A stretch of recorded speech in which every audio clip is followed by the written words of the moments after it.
Welcome to Haaretz. I'm Aimee Amiga. Joining me at the Israel Conference on Peace is Efraim Halevi, the former head of the Mossad. Thanks for joining us. Thank you. You said almost 10 years ago that the United States was right to invade Iraq. Yes. Given the resulting political turmoil and the rise of ISIS, do you still stand by that position? I think the United States was right to invade Iraq. I said it at the time. I think that the policies which the United States followed after the downfall of Saddam Hussein were very, very destructive and very mistaken. And I believe that had the United States conducted itself otherwise, the results would have been totally different. In what way should it have conducted itself otherwise? I think it was a mistake to destroy the command infrastructure of the Iraqi army. I said it immediately that this began happening. I thought it was a mistake to destroy the infrastructure of the Ba'ath Party after the immediate leadership had been removed. Because what happened was that a state of chaos began to to reign in the country, and there was no credible force in Iraq which could take over the regime.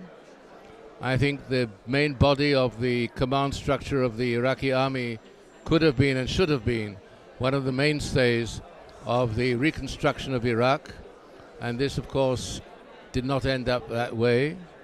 And I think that this has led almost directly, immediately, to the emergence of ISIS, because many of the people at the helm of ISIS are former Iraqi officers who served under Saddam Hussein. And I believe that the political structure, the parties, and the way the parties became divided on a religious tribal basis, the Shiites and the Sunnites, this I think also was a tragic outcome of the absence, the destruction, the departure of the Ba'ath Party, which was supposedly a socialist party, but nevertheless had within its fold many streams and many strands of both sides of the Shiite-Sunnite divide. I'd like to ask you a question now about the Palestinian Authority. You have said also in the past that the Palestinian Authority has held democratic elections with more impressive results than some of the more long-standing Arab states. Do you think that a Palestinian state is more likely to have success with democracy than other countries in the region? I'm not sure, because what has happened is that there was an election, and as you said, quoting me, it was a relatively free election, and the election produced an unexpected result, a surprising result. The Hamas gained a majority in the Legislative Assembly.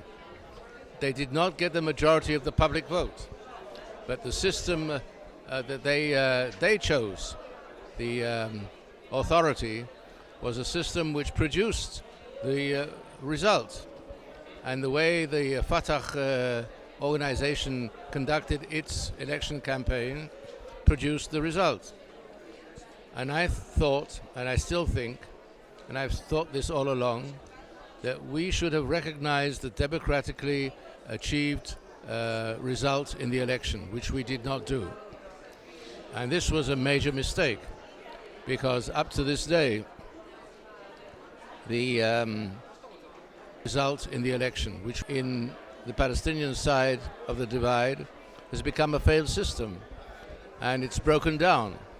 And there has been no other election since which has resulted in the current president being actually a president who has exceeded his term of office, and legally speaking there is very little basis to his continued rule of the authority. So you're actually saying that this doesn't really bode well for democracy in a Palestinian state? No, it doesn't say that. It says that the only real chance of the Palestinians getting their act together is to recognize the democratic system of election and to respect the outcome, whatever it is, and I'd say more than that, to include as far as possible the largest number of groups inside the assembly so that there is a semblance of national unity. This also we have opposed. We have said that we do not recognize any government in which Hamas participates. And this is a mistake, and I've said this all along. Given your role in brokering the Israeli and Jordanian peace process, I'd like to ask you a question about the Israeli-Palestinian peace process. The Obama administration has given up on brokering a peace deal during Obama's term. What should it have done differently to bring the sides to the negotiating table? I don't know. I try as far as possible not to pass judgment on the policies and the methodology of the United States statecraft. I served in Washington for 4 years under Yitzhak Rabin, who was an outstanding ambassador. I've had long-standing relations with the United States system in various types and forms. But nevertheless, I don't want to pass judgment on the way the United States conducted its role and the way it determined its role in the Palestinian-Israeli conflict.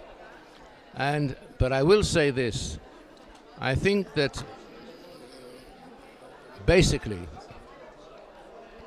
the idea that we can maintain a situation of what we call conflict management, that this conflict can be managed indefinitely, this I think is totally erroneous. And I believe today as we speak, it's not that we are controlling or we are managing the conflict is managing us. And we have lost our initiative because we have always believed and understood that in order for us to survive in this very, very tough neighborhood, we must always maintain the initiative.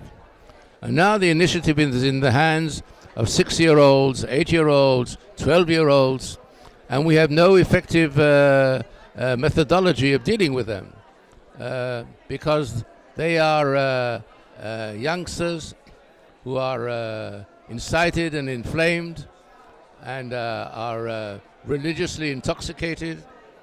And if a 6-year-old says on camera to an interviewer, look, my brother was killed 10 days ago, 2 weeks ago. My dream is to become a shaheed because I think we have to redeem Al-Aqsa. He doesn't even understand what Al-Aqsa is.